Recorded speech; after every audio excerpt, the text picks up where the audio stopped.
Salut les devins, c'est Saikyo. Il est l'heure pour moi de vous proposer ma review de l'épisode 83 de Dragon Ball Super, qui a vraiment été pour moi un énorme plaisir à voir et à revoir. Je pense que vous soyez fan de Vegeta ou pas, vous allez adorer cet épisode. Bon, ne pas être fan de Vegeta, je pense que c'est rare, mais ça doit exister. En tout cas, si comme moi, vous aimez les épisodes, vous aimez les moments où on voit notre fameuse Team Z se développer, avoir quelque chose de nouveau, bon, je pense que vous avez tous vu l'épisode et donc accueillir un nouveau membre, et avoir toute cette phase d'émotion qui va avec, eh bien cet épisode est fait pour vous. Et c'était d'ailleurs un énorme plaisir pour moi de venir en parler hier soir en direct avec vous, en live sur cette même chaîne YouTube, aux alentours de 1h30 et quelques, juste après que l'épisode ait été diffusé au Japon. C'était vraiment un plaisir avec vous de venir débriefer, de vous apporter toutes les trades, et c'était vraiment également un énorme plaisir, je me répète sur mon plaisir, mais c'était vraiment ça, de pouvoir en discuter avec vous en direct. Vous avez été super cool, vous avez joué le jeu, c'était vraiment parfait, je vous en remercie encore une fois. Alors la musique de fond que vous entendez en ce moment, l'OST, c'est une musique, c'est une cover en fait qu'a fait un abonné qui s'appelle Art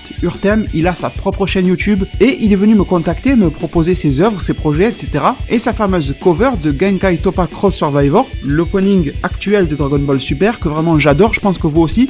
Cette fameuse musique très dynamique sur laquelle on voit Jiren et Goku se battre et tout ça, vraiment ça envoie. Et du coup, je le remercie énormément de m'avoir envoyé et en quelque sorte de m'avoir offert cette musique-là pour que je puisse l'utiliser comme musique de fond de mes vidéos là. Là, vous l'entendez en fond et durant l'outro, vous savez, l'écran de fin de ma vidéo, je vous la mettrai en son plus poussé sans qu'il y ait ma voix par-dessus. Comme ça, vous pourrez entendre ça. N'hésitez pas à checker sa chaîne. Je vous mets le lien en description, c'est Art Urtem. Si vous pouvez aller y faire un tour, vous y faire votre propre avis, vous abonner si vous le souhaitez, lui laisser des likes si ça vous plaît. En tout cas, ça reste à votre disposition, mais moi en tout cas j'aime bien le taf qu'il a fait et je le remercie une nouvelle fois. Alors revenons-en à l'épisode qui a directement commencé avec la Team Z qui est en train de participer au tournoi préliminaire de Zeno qui vient de revenir sur Terre, accompagné des dieux. Donc tout le monde est là, de Goku jusqu'à Mr Satan, par Kaioshin, tout le monde est là. Et ils en viennent à rencontrer Shishi. Et rappelez-vous, dans ma vidéo d'analyse de prévue d'épisode 83, je vous avais dit que cette discussion-là avait l'air de tourner autour de la viande. Et ça n'a pas raté, le fameux humour de Dragon Ball, comme quoi il faut manger la viande, etc. Et une fois passé ça, on en arrive sur la scène de Bulma, qui fait ses exercices prénatals, accompagnée de la bande de Pilaf, et sous le regard assez inquiet, on va dire, et préoccupé de Vegeta. Et quand je vous disais que cet épisode était très bien pour les fans de Vegeta, et bien sûr j'en fais partie, et bien pour moi, tout ce qui a été fait autour de Vegeta là ne dénature pas le personnage dans le mauvais sens. Au contraire, il évolue, il s'humanise. Et pour preuve, on a vu que Vegeta était très inquiet, même s'il disait que non, même s'il essayait de faire ressortir sa fierté devant son fils Trunks et Goten qui l'ont rejoint, on sentait que Vegeta était très inquiet par rapport à la grossesse et à la naissance de sa fille. C'est quelque chose auquel Vegeta ne nous a jamais habitués et qui pourtant maintenant est là. Alors c'est vrai qu'on a souvent reproché à DBS d'avoir fait régresser certaines choses, comme par exemple la relation entre Mirai Trunks et Vegeta. On a l'impression qu'elle était retournée au tout début, alors que à l'époque de l'arc Cell, ils s'étaient liés. Comme la relation Goku et Vegeta, qui à la fin du manga, on avait un Vegeta en pleurs qui reconnaissait que Goku était le meilleur. Et là, on est reparti de plus belle. Mais sur sa relation maritale, sa relation de père de famille, ça a complètement évolué et dans le bon sens. Je remercie vraiment la Toonimation et Toriyama pour nous faire vivre ce type de moment-là. Et Vegeta finit par embrouiller un petit peu les deux enfants et à s'échapper en leur disant qu'il va s'entraîner, sauf que c'est pas bien vrai, étant donné qu'il va plutôt s'entraîner à trouver un nom pour sa petite fille qui va naître. Et Vegeta nous fait part du fait alors qu'il veut trouver un nom pour son futur enfant qui correspondra à un nom digne de son sang royal Saiyajin. Et à vrai dire, ça me semble un peu bizarre, comme je vous en parlais hier en live, que en fait Vegeta et Bulma n'aient pas parlé de ça avant ensemble et n'y aient pas vraiment pensé plus tôt. Alors c'est vrai que dans la vraie vie, jusqu'au dernier moment, on n'arrive pas forcément à trouver un nom pour l'enfant. Mais j'ai l'impression qu'il n'y avait pas forcément réfléchi auparavant. Et on aura une preuve de ça plus tard dans l'épisode, je vais vous en parler le moment venu. Et sur la scène suivante, je me suis dit, ah ça y est, enfin on va avoir quelque chose de bonnes informations concernant le recrutement des membres de la fameuse Team Z, de la team de l'univers 7. Et ça a commencé par une très bonne question de la part de Gohan. Est-ce qu'il y a d'autres peuples qui sont forts? C'était la fameuse scène où on voyait Beerus et tout ça en train de manger dans le fond, et Gohan qui parlait avec Shin. Et Shin lui répond alors, écoute, il ne reste que 28 planètes qui sont habitées par des mortels en fait, des mortels vivants, étant donné que on a perdu par exemple la planète Vegeta ou encore la planète Namek, et bien d'autres, sans préciser quoi, quand ou comment. Déjà ça devient un peu bizarre. Et honnêtement pour moi c'est très dur de croire qu'il ne reste que 28 planètes parmi les milliers ou millions que doit sûrement abriter l'univers 7. Dites-moi si pour vous, ok, c'est tranquille, 28 planètes, pour moi non, pas du tout. Il nous aurait sorti un délire comme quoi il n'y a que 28 planètes dans le secteur qui reste atteignable en 40 heures, parce qu'il ne reste que 40 heures, vous savez, pour avant que le prochain tournoi commence. d'avance. Du coup, si Kaioshin avait sorti une sorte d'explication ou Whis en disant que vis-à-vis de sa vitesse de déplacement et qu'il reste que 40 heures, voilà le rayon, le périmètre dans lequel ils auraient pu aller tenter des recrutements et que ça les limite qu'à 28 planètes. Le temps de parler, de dire bonjour, etc. Ça leur laissait ce temps-là. Allez, pourquoi pas, un peu tiré par les cheveux, mais pourquoi pas. Mais nous sortir que concrètement dans tout l'univers 7 il ne reste que 28 planètes dans lesquelles ils pourraient fouiller, honnêtement ça a du mal à passer même encore à l'heure actuelle. On en revient au fameux classement des univers, je vais pas vous refaire tout le schéma, mais en gros c'est lié à la qualité de vie des mortels dans les univers, et donc c'est forcément lié à la qualité de la création des Kaioshin et à la qualité de la destruction des Akaishin. Donc Beerus fait bien de blâmer Kaioshin, mais lui-même n'est pas exemplaire dans le genre. À la limite, celui qui aurait peut-être été un meilleur Kaioshin, c'est peut-être le vieux, le doyen. Vous avez remarqué depuis le début de Dragon Ball à quel point il peut être sage même s'il est pervers, mais ça on va le mettre de côté, à quel point il est bienveillant, à quel point il observe les peuples, c'est lui toujours qui sort sa boule de cristal pour observer les peuples inférieurs, et il fait toujours preuve d'une vision, d'une sagesse qui est clairement incroyable, et je pense qu'il aurait fait un meilleur Kaioshin, et je pense que s'il était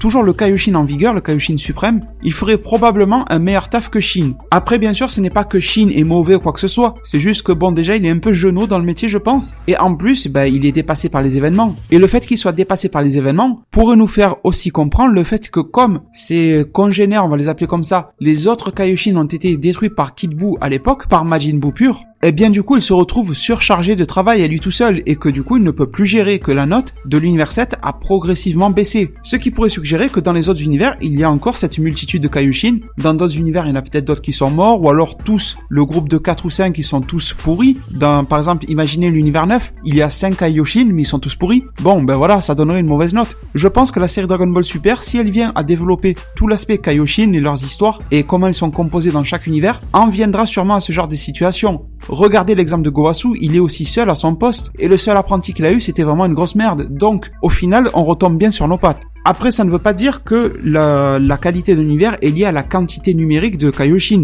mais ça peut être un élément qui peut venir pousser ça. Après, peut très bien y avoir par exemple l'univers 1, dans lequel le Kaioshin serait possiblement seul et qu'il fait super bien son taf, même s'il est seul, pourquoi pas. Mais je pense que quand même, ça peut expliquer pas mal de choses. Et si j'en reviens sur les 28 planètes en vigueur dans l'univers 7, je prendrai aussi l'explication de Whis qui a été ultra expéditive, qui a dit on n'a pas beaucoup de temps, restons-en sur la Terre. Ouais, bon, avec ses capacités à se déplacer dans l'univers, je pense que s'il y en avait une qui est pas trop loin, pas trop éloignée, ils auraient pu aller recruter dessus. Et en plus, je me pose aussi des questions sur le 28. On nous parle de la destruction de la planète Namek, sachant qu'il y a une nouvelle planète Namek. Alors, est-ce que le chiffre de 28 était tombé à 27 et c'est revenu à 28, ou est-ce qu'on est à 29 et Kaioshin Shin ne le sait pas vraiment, alors que normalement il devrait être bien placé pour la prendre en compte? Donc, honnêtement, c'est un peu bizarre. Mais en attendant, Goku préfère demander où se trouve Monaka. Après tout, et ça vous aviez été nombreux à m'en parler dans un commentaire, étant donné que Beerus a fait croire à Goku que Monaka était l'être, le mortel, le plus fort qu'il a rencontré dans l'univers 7, et celui qui a posé, entre guillemets, le plus de problèmes au combat. Sauf que comme on le sait tous, Monaka est un pur gag, c'est une pure blague,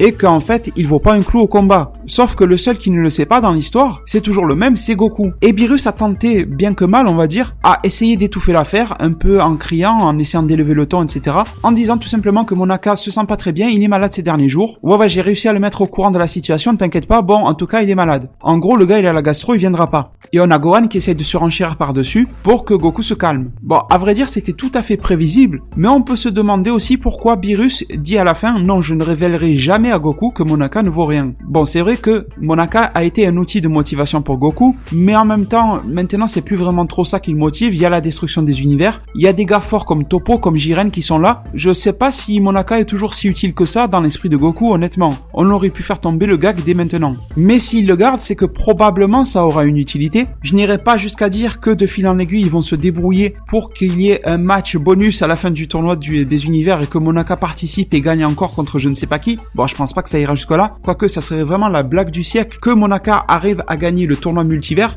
Je sais très bien qu'il ne fera pas partie des participants, mais comme je vous ai dit, avoir une sorte de match bonus, de match exhibition à la fin du tournoi, en supposant que le tournoi se finisse, mais ça c'est une autre question également, et avoir un Goku qui dit à Zeno par exemple, non mais tu sais, on vient de gagner le tournoi, et en plus on a Monaka qui est encore plus fort que nous. Et imaginez Zeno qui dit, je veux absolument voir Monaka combattre maintenant, sinon je fais péter votre univers, même si vous venez de gagner, je fais péter l'univers si je vois pas Monaka. Imaginez le gros délire s'ils sont obligés de ramener Monaka là-bas. Enfin, je suis en train de partir dans le délire dans ma tête, mais franchement ça serait une putain de scène très très drôle. Ah, et maintenant, enfin, on a la réponse concernant Krillin contre Basile. On en avait parlé à 2 reprises sur la chaîne, et on peut dire que tous ensemble, on ne s'est pas vraiment manqué, on était très très proche de la réalité, dans les vidéos durant lesquelles je vous avais dit que le Image Training allait faire son retour, c'était même le titre de ma vidéo. Et la Toei Animation a poussé le bouchon encore plus loin, est allé encore plus loin même que mes propres pensées, et a fait en sorte que Gohan et Goku s'assoient, dans une scène très similaire à celle de Gohan contre Krillin en mode Image Training dans l'arc Namek dans le vaisseau pour se diriger sur la fameuse planète verte. Et là, ce sont carrément Gohan et Goku qui se sont connectés mentalement, cérébralement, et qui ont pu mener un combat cérébral, sauf que un a pris la forme de Krillin et l'autre a pris la forme de Basile. Alors difficile de dire qui a pris la forme de qui, étant donné qu'on ne les a pas vus se transformer. Un peu comme ça à chaud, j'aurais tendance à dire que c'est Goku qui a pris la forme de Krillin. En tout cas, n'hésitez pas à me dire ce que vous en pensez, ce que vous avez analysé vis-à-vis de ça en zone commentaire. C'est pas super important pour le scénario, donc je vais pas m'éterniser sur ça dans la review, mais si je peux avoir votre avis, ça serait cool. Et au final, Krillin nous a montré sa panoplie de techniques, dont j'ai prévu également de vous parler moi-même sur la chaîne, et vous allez voir que quand même Krillin a un éventail de techniques plus développé que ce que vous avez vu en épisode 83, mais déjà c'était pas mal. Du Taioken, du Zanzoken, du Kien-san, enfin pas mal de choses quand même qui ont été montrées. C'était super la Toei Animation de nous montrer que certaines choses et certaines attaques n'ont pas été oubliées encore en 2017, et bien sûr le dénouement de ce combat-là est que Krillin ne serait techniquement pas assez fort et capable pour battre en fait Basile de l'univers 9, ce qui me semble tout à fait cohérent. Dans un 1 contre 1, à part si Krillin fait un petit croche-patte un peu traître à Basile, mais bon, c'est ultra débile. Mais dans un vrai combat sérieux, Basile contre Krillin, c'est très très logique que Basile gagne. Mais malgré ça, si vous avez bien remarqué le dénouement du combat, même si dans ce combat mental, Basile a mis le coup final à Krillin, Krillin quand même, il a réussi à avoir quelques petites phases qui étaient propres, qui étaient bien pour lui. Et là, c'était du 1 contre 1. Vous avez vu que le Taioken a fonctionné. Vous avez vu que le Sanzoken a aussi eu son petit effet. Et imaginez tout ça dans une Battle Royale, dans lequel vous avez des alliés qui pourront pousser cet adversaire dans le monde du vide. C'est un contexte totalement différent du 1 contre 1. Donc Goku n'a pas forcément tort en disant que Krillin pourra participer au tournoi, et en plus Goku va encore plus loin en disant ne t'inquiète pas, Krillin s'est remis à l'entraînement, et en plus je suis sûr qu'il va arriver avec une nouvelle technique. Ça, on en parlera sûrement dans ma review du futur ou mon analyse de preview. J'espère que j'aurai le temps et les capacités physiques, on va dire, de pouvoir vous faire une review du futur. Et alors, les idées continuent à fuser concernant qui on va pouvoir recruter comme combattant sur la Terre, et Shin fait preuve de raisonnement, enfin qui a compris que Goten et Trunks ont un très bon potentiel et pourraient participer à ce tournoi. Et là, contrairement à toute attente, ce n'est pas Bulma ou Shishi qui va les empêcher de participer, mais c'est Goku lui-même, qui va dire que ces deux-là ne sont pas bons. Alors c'est vrai que ça se traduit depuis le japonais, ne sont pas bons, mais je me suis également renseigné sur des sites, des forums, etc., où il y a des personnes qualifiées en japonais, et il m'a été dit que ce « ils ne sont pas bons » de la part de Goku n'est pas à comprendre, n'est pas à interpréter comme quoi ils ne sont pas bons au combat, mais ils ne sont pas bons par rapport à la situation. Comprenez par là que Goku a voulu dire ils ne sont pas adaptés. Même si dans la traduction littérale c'est ils ne sont pas bons, mais si le sous-titre avait pu être ils ne sont pas adaptés, ça aurait été mieux pour votre compréhension. D'ailleurs, implicitement, Goku le confirme, il dit ce tournoi-là n'est pas basé uniquement sur la puissance, même si ça s'appelle le tournoi du pouvoir, au final ce n'est pas vraiment ça. Donc si Goku dit que ce tournoi n'est pas uniquement de la puissance, ça sous-entend qu'il pense que Goten et Trunks sont puissants, mais que pour une autre raison, ils ne sont pas aptes à y participer. Vous voyez qu'on retombe sur nos pattes. Et Goku continue avec une explication qui est tendancieuse, on va dire, mais plutôt juste. Comme quoi les deux enfants ne sont pas vraiment expérimentés, et encore moins dans l'aspect et l'art, on va dire, de éjecter son adversaire d'un tournoi. Sachant que la règle ne sera pas de tabasser son adversaire le maximum possible, enfin c'est quand même un plus, mais le but ultime c'est de le balancer dans le monde du vide. Donc c'est vrai que d'une certaine manière, Goku n'a pas tort. Mais en même temps, vu le potentiel énorme qu'ont ces enfants-là, je n'irai pas jusqu'à débattre concernant leur niveau de puissance, mais ils sont super forts. C'est-à-dire que si les deux enfants étaient à peine plus forts que Kame Sennin, je vous aurais dit direct, prenez Kame Sennin, ne vous embêtez pas. Mais là, le rapport de puissance entre Goten et Trunks et Tortue Géniale est tellement gigantesque que pour moi, il n'y a pas de discussion. Et je suis d'accord qu'ils ne sont pas expérimentés dans le fait d'éjecter son adversaire, mais je pense quand même qu'ils sont en âge de comprendre. En plus de ça, ils ont grandi depuis l'arc-bout. Comme je vous disais cette nuit en live, c'est vrai que quand ils étaient en mode Gotenks, ils étaient très joueurs avec leur adversaire. Mais tous les Saiyajin ont toujours été très joueurs avec tous leurs adversaires. Dès qu'ils ont l'ascendant, dès qu'ils sont meilleurs qu'eux, dès qu'ils se sentent plus forts, ils se mettent tous à jouer avec leur adversaire. Ça a été un petit peu moins le cas durant l'arc Zamasu parce que quand même, la menace était différente. On avait affaire à un immortel et tout ça. Mais dans tous les autres arcs de Dragon Ball, à chaque fois, que ça soit Gohan, Goku ou Vegeta, ils se sont toujours mis à s'amuser avec leurs adversaires. Ce n'est pas un cas particulier propre à Gotenks. Et si vous prenez les deux petits Goten et Trunks, quand ils se sont entraînés pour la fusion et tout ça, ils l'ont fait avec une motivation. À partir du moment où Goku avait réussi à les motiver, ils s'étaient lancés dans l'apprentissage de la fusion, dans l'objectif de tuer Boo, et on n'a rien à leur reprocher. L'entraînement pour la fusion a été parfait pour Goten et Trunks. Ils ont été impliqués, ils ont été sérieux, ils ont même été studieux. Et ils ont eu des résultats bien supérieurs aux espérances de tout le monde. Là où on s'attendait à avoir un Gotenks Super Saiyan 1, on a eu un Gotenks Super Saiyan 3. Preuve que Goten et Trunks, de manière séparée, se sont énormément entraînés à perfectionner leur danse et leur fusion. Mais qu'après, leur esprit de Saiyan, qui est commun à quasiment tous les Saiyans, a fait qu'ils se sont amusés avec leur adversaire malgré la menace qui pesait. Donc pour moi, je partirai du principe que si vous leur expliquez bien la situation, en plus ils ne fusionneront pas, donc ils vont se retrouver face à des adversaires qui seront probablement à leur niveau, voire plus forts que eux. Comme il y en aura aussi de plus faibles que eux, ça c'est sûr et certain, mais voilà, imaginez qu'ils se retrouvent déjà contre un Lavenda, contre un Bergamo ou je ne sais pas quoi, c'est déjà un bon challenge pour eux. Donc ils n'auront pas l'opportunité, ils ne pourront pas se payer le luxe de se jouer de leur adversaire si leur adversaire est à leur niveau. Voilà pourquoi je suis en quelque sorte d'accord un petit peu avec ce que Goku dit, mais je ne suis pas d'accord avec le choix final qui en résulte, de les écarter totalement. Et là, souvenez-vous de ce que je vous ai dit tout à l'heure. Alors là, on part du fait que c'est l'esprit d'équipe, la coopération, le fait d'éliminer un adversaire, etc. Même Krillin a été validé. On va anticiper Kame Sennin et tout ça. Alors pourquoi est-ce qu'on a voulu recruter d'autres êtres de d'autres planètes et que ça n'avait pas du tout l'air de déranger ni Gohan ni Goku ?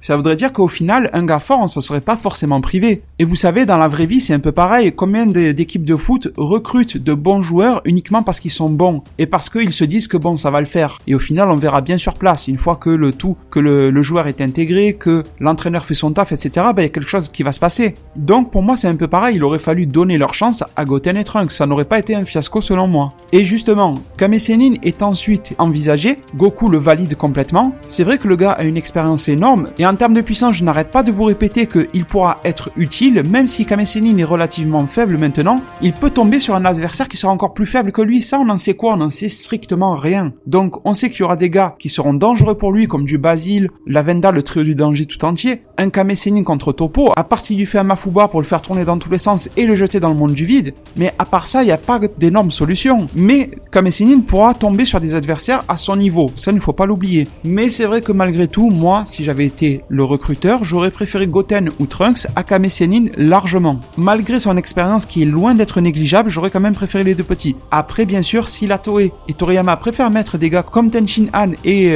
Tortue Géniale, c'est qu'ils ont forcément des plans pour eux. Ça veut pas dire qu'ils vont se prendre une claque et dégager. À la limite, je verrais bien un membre de la Team Z se faire éclater un peu comme ça. J'espère que ça ne tombera pas sur Piccolo, mais vous comprenez bien que ce ne sont pas les 3/4 de la Team Z qui vont se faire éclater d'un coup parce que leur niveau est relativement faible à ce qu'on connaît aujourd'hui. Forcément, il va avoir une super utilité durant ce tournoi-là, c'est obligatoire. Bon, et ensuite, je ne vais pas m'éterniser plus sur cette phase de recrutement, mis à part C17. Je trouve qu'il a été très mal amené. Le fait que d'un coup, Goku et Gohan s'en souviennent un peu immédiatement comme ça, et le considèrent comme un allié probable, honnêtement, je trouve pas ça très cool, très bien fait, concrètement, je vous le dis. Ça, je vous l'ai répété de nombreuses fois sur la chaîne, il y avait un truc tout simple à faire. Goku part recruter Krillin, il est marié avec C18, donc forcément, il va recruter C18 et Krillin en même temps. Au passage, il leur confie surtout à Krillin le fait qu'il manque encore un membre pour combler le trou, on va dire, dans l'équipe. Un ou deux membres même, pourquoi pas. Et C18, il a dit, écoute, je peux peut-être t'aider en faisant appel à mon frère. Et je vous en ai déjà parlé sur la chaîne, les deux ont un minimum gardé le contact, donc ça aurait pu très bien se ficeler.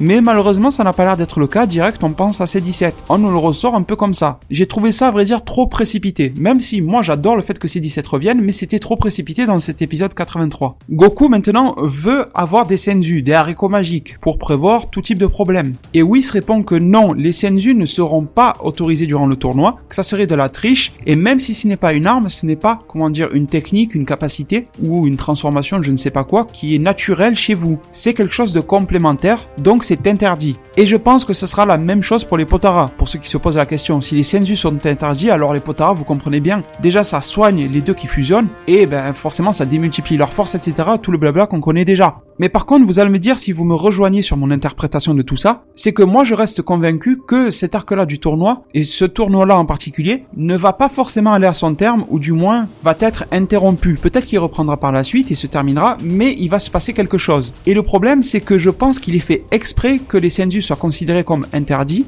Comme ça, de manière très naïve, c'est vrai, ils ne vont pas en emporter. Et quand ça va dégénérer, quand le tournoi va prendre une toute autre ampleur, qu'il va se passer quelque chose, eh bien, ils n'auront quand même pas de Senzu, même si on sort hors du contexte du tournoi. Je vous sors un exemple tout pourri, mais imaginez qu'une menace énorme se révèle, qu'il faut la combattre, tout le monde se fait défoncer, et qu'on a besoin de Senzu. Eh bien, il n'y en aura pas. C'était un exemple tout bête, bateau, pour vous expliquer ce que j'ai en tête. Bien sûr, je pense que cette interruption du tournoi sera bien plus complexe que ce que je viens de dire, mais voilà, c'était pour l'exemple. Et maintenant, on transite sur le passage où ils vont tenter de recruter Vegeta. Et là, honnêtement, c'était très intéressant, parce que déjà, on en revient à ce que je vous disais en début de review, comme quoi Vegeta est un personnage qui a changé en bien, qui en plus là, il est toujours en train de chercher un nom pour le prénom de sa fille, il a même pensé jusqu'à Échalote, ça aurait donné un nom très drôle à la place de bras, honnêtement, un truc du genre Échaloto, Écharoto, je sais pas trop avec l'accent japonais, mais Vegeta continue de refuser le fait qu'il participera au tournoi, du moins tant que son enfant ne sera pas encore né. En parlant d'enfant, il y a un truc qui me semble aussi bizarre, c'est que les parents ne soient pas renseignés sur le sexe de l'enfant, visiblement. Alors je ne sais pas si Échalote est considéré comme un nom mixte, ou si Vegeta savait déjà que ça serait une fille. Bon, c'est pas super important, peut-être que les parents ont fait le choix de ne pas savoir, mais connaissant Bulma, elle aurait bien aimé savoir, je pense. En tout cas, c'est un peu étrange. Mais malgré tout, pour moi, le fait que Vegeta refuse de participer reste cohérent. Comme je vous ai dit, du moment où Goku ne lui révèle pas les enjeux du tournoi, bien que Goku a failli le faire, mais ça a été coupé par Beerus, eh bien c'est plutôt logique que Vegeta refuse de participer. Même s'il adore le combat, il préfère quand même sa famille et c'est une bonne chose à savoir maintenant. Et là, sur le passage qui suit, étant donné que Whis a très bien compris que Vegeta ne participera pas tant que sa fille ne sera pas née, et qu'il a même osé répondre à Beerus et lui dire non, je ne viendrai pas, t'as qu'à convaincre Bulma, sinon je bouge pas. Eh bien, Whis, tout comme je vous l'avais prédit sur la chaîne, j'ai même une vidéo qui s'appelle comme ça, a fait la sage-femme. C'est-à-dire qu'il a carrément assisté à l'accouchement de Bulma, et c'est même lui qui l'a provoqué. Je vous en avais même parlé sur la chaîne, je vous avais dit, je pense que Whis va utiliser son bâton, faire en sorte de toucher le ventre de Bulma ou quelque chose comme ça, et le bébé va sortir un peu de manière magique. Et c'est complètement ce qui s'est passé. Honnêtement, déjà Bulma a eu énormément de chance d'avoir un accouchement aussi facile, et je ne sais pas si vous avez noté la petite phrase dans laquelle elle a dit Whis, je n'hésiterai pas à te redemander ça peut-être une autre fois. Alors je ne sais pas si un troisième enfant sera prévu, si c'était un peu de foreshadowing pour nous dire que la série Dragon Ball va continuer beaucoup plus qu'on ne le pense, ou alors est-ce que ce serait pour un autre personnage encore dans Dragon Ball qui risquerait d'avoir un enfant, deuxième enfant de Gohan, enfin, ça reste quand même assez particulier. Ça peut être une parole un petit peu en l'air, mais moi en tout cas je me suis arrêté sur ça, je ne l'ai pas manqué. Et honnêtement c'est aussi révélateur de l'ampleur des pouvoirs de Whis, il peut carrément matérialiser le bébé en dehors du ventre de Bulma, et il est né, ça y est, et Whis est capable d'énormément de choses que aucun personnage dans Dragon Ball n'a jamais fait. Alors déjà je vous laisse imaginer les capacités du grand prêtre qui sont sûrement nettement supérieures, mais en tout cas la scène était super cool et ça nous a permis bien sûr de basculer sur toute la partie, on va dire mignonne et adorable autour de Bras, avec la musique de fond qui allait bien. Ah oui bien sûr j'ai oublié de vous parler de la qualité d'animation de l'épisode, honnêtement c'était pas ça qui était le plus important, mais la qualité d'animation était super bonne. Il y avait quelques plans en particulier sur Vegeta qui étaient relativement mal dessinés, mais sinon à part ça il y a rien à dire. J'ai beaucoup aimé tout le passage également dans lequel Vegeta s'énervait quand quelqu'un faisait pleurer Bras, par exemple Mister Satan ou Yamcha. Bien sûr le parallèle avec Yamcha est assez drôle étant donné qu'il aurait pu être en quelque sorte le père de cet enfant là si les choses s'étaient passées un petit peu différemment. Pourquoi pas dans une autre timeline, qui sait. Mais en tout cas de voir la réaction de Vegeta qui s'énerve, bien sûr le SCJ Blue est démesuré mais c'était un effet comique pour nous montrer à quel point ça pouvait énerver Vegeta. Et en parlant de SCJ Blue, j'ai oublié de vous mentionner un truc, c'est que Goku juste avant quand il a tenté de recruter Vegeta, il lui a dit même moi transformé en SCJ Blue, je ne suis pas sûr que j'aurais pu venir à bout de ce gars-là Toppo. Donc vous voyez la semaine dernière quand je vous avais dit que pour moi le combat Toppo contre Goku serait quand même très serré, vous avez été très nombreux à me dire oui mais Goku aurait gagné très largement et tout. Alors je suis quand même d'avis, je penche on va dire peut-être à 60% pour le fait que Goku gagnerait. Mais non plus je ne suis pas super optimiste concernant cela, pour les raisons bien sûr que j'ai expliquées la semaine dernière dans ma vidéo review de l'épisode 82. Mais bref, j'ai énormément adoré la scène justement, tout ce truc autour du bébé, le fait que tout le monde vienne saluer Bras à son tour tandis que Vegeta reste au loin et regarde un petit peu de dos, avec Beerus qui est en train de se goinfrer de nourriture, un peu comme si c'était le dernier jour de sa vie. Et même si j'en parle peu durant cette review, je vous avoue que j'ai énormément adoré voir tout ça. Le fait que voilà, Vegeta évolue, Vegeta a une fille, Trunks qui devient grand frère, le second enfant de Bulma, sachant que Bulma est la meilleure amie de Goku, donc ne l'oublions pas non plus, donc c'est vraiment beaucoup de choses. Et quand vous avez suivi Dragon Ball depuis X années, enfin une vingtaine d'années ou autre, enfin même moins, peut-être que vous connaissez depuis qu'un an et vous êtes aussi pris par Dragon Ball que moi, mais en tout cas, le fait de voir évoluer cette famille-là, presque en même temps que vous, c'est super cool je trouve. Et j'étais aussi très content de voir le relationnel entre Bra et Trunks. Bra lui a souri, donc c'était déjà une bonne nouvelle, un bon signe, et également de voir que Vegeta a fait comprendre qu'il voulait la prendre dans ses bras. Au final, tout le monde ou presque l'a pris dans ses bras sauf lui, et au moment où Vegeta a failli nommer sa fille Échalote, très probablement, eh bien Bulma a pris le devant de la scène et a dit non, moi j'ai déjà trouvé un nom, elle s'appellera Bra. Alors pour ceux qui se posent des questions, selon les versions sous-titrées, les fanmails que vous avez eu, les fansubs, etc., vous allez voir écrit Bula, B-U-2-L-A. Sur d'autres traductions, vous allez voir écrit Bura, B-U-R-A, et d'autres vous allez voir Bra. Alors le nom original, si vous traduisez depuis les kanji japonais de Bra, c'est Bura, B-U-R-A. Sauf que dans la prononciation, vous avez entendu toute la team Vidal le prononcer, ça fait quelque chose de plus condensé, et la version FR la traduit depuis toujours Bra, B-R-A, pour que ça soit plus correspondant à la phonétique française, on va dire. Et le problème, c'est que les Américains auraient sûrement aimé l'appeler Bra aussi, étant donné que Bura, ça fait un peu bizarre. Il y a que vraiment l'accent japonais qui s'y colle bien pour pouvoir le prononcer. Mais le souci, c'est que Bra, ça veut dire soutien-gorge, et par souci de censure, ils ont changé son nom pour Bula. Donc si vous voyez écrit Bula, c'est tout simplement parce que c'est le nom, la version américaine du nom de Bra. D'ailleurs, toute la famille du côté de Bulma est liée, leurs noms sont liés à des noms de sous-vêtements, comme par exemple Trunks Caleçon. Et même jusqu'au grand-père Brief et tout ça, tout est lié à ça. Mais sinon, au final, Vegeta finit par adopter le nom de Bra, et même la petite est en train de sourire quand on prononce son nom, donc c'est vraiment acté. De toute façon, on le sait depuis Dragon Ball, ce sera ça. Il n'y avait aucune raison qu'ils se mettent à changer le nom. À la limite, ils auraient pu s'amuser à lui donner un second nom, un nom Saiyan, par exemple Échalote, ça aurait pu être drôle. Ça serait venu compléter l'œuvre originale, mais je ne sais pas du tout si c'est dans la tradition japonaise de mettre des seconds prénoms. Je ne sais pas du tout, dites-moi en zone commentaire si vous le savez. Et au final, l'épisode s'est terminé sur une scène assez comique, avec Yamcha qui a entendu parler du tournoi de la puissance, qui a voulu se faire un petit peu remarquer, qui a cru que tout le monde viendrait pour le recruter, tout ça, sauf que je pense qu'à vrai dire, l'effet de comique sera double, vu que personne ne va penser forcément à lui. Il a dit je vais m'en aller et attendre qu'on vienne toquer à ma porte pour me recruter, mais je pense que personne va vouloir faire appel à Yamcha pour le tournoi. Je pense qu'il est tellement retiré du milieu du combat que personne va en vouloir. Et à vrai dire, c'est vrai que cette scène-là comique était bienvenue, mais en même temps, elle m'a pas trop fait rire. Je l'ai peut-être trouvé un peu différente du personnage de Yamcha habituellement. J'aurais plutôt préféré voir un Yamcha un peu victime, comme on en a l'habitude, victime moralement, plutôt que de le voir se mettre en valeur à ce point-là pour surjouer l'effet comique. Enfin, je pense que ça dépend des goûts. Peut-être c'est moi qui a pas aimé, peut-être que vous avez adoré ça, vous avez beaucoup rigolé, je comprends. Mais bon, sur moi, ça n'a pas trop marché. Et au final, Goku s'en va pour tenter de recruter Krillin. Bien sûr, c'est 18 par la même occasion, ce qui bien sûr va nous permettre de parler de l'épisode 84 de Dragon Ball Super qui aura lieu, qui sera diffusé la semaine prochaine. Comme je vous l'ai dit, soit dans ma review du futur, ça sera ma priorité, et au pire des cas, mon analyse de preview de l'épisode 84, mais je vais tout faire pour que ça soit une review du futur cette semaine. Et comme ça, on pourra se parler de cette nouvelle technique de Krillin, voir qu'est-ce qu'il peut nous proposer. J'espère que ça sera du très lourd. Je vais m'analyser tout ça, voilà, à tête reposée, vous proposer une vidéo qui, j'espère, correspondra le plus possible à la réalité et qui vous plaira. En tout cas, les devins, je vais maintenant vous laisser sur ces images du terrain qui est toujours en construction de la part du grand prêtre, du Daishinkan. On voit que tout avance petit à petit. Et maintenant, je vais énormément vous remercier de m'avoir suivi et écouté durant cette vidéo-là. Prenez soin de votre futur. Le meilleur moyen d'y arriver, c'est de vous abonner à ma chaîne, de la partager, la liker et la commenter un maximum de fois pour que notre communauté puisse se développer le plus possible sur YouTube. Merci et à plus pour le prochain Art Divinatoire. Et n'oubliez pas d'écouter la musique que je vous ai mis en outro de Art Urtem et de checker sa chaîne si ça vous intéresse. Allez, salut!